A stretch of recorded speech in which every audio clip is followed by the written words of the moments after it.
একটি সবুজ জঙ্গলে অনেক প্রাণী শান্তিতে বাস করত।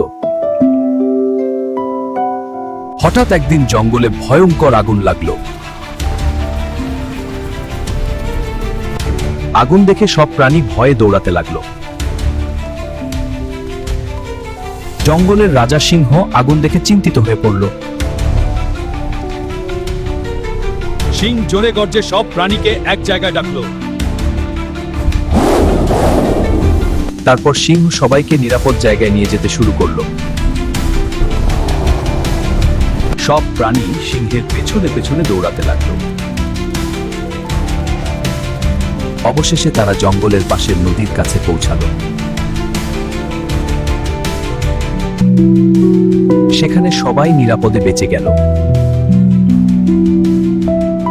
সেদিন সবাই বুঝল, সত্যিকারের রাজা সেই যে সবাইকে রক্ষা করে।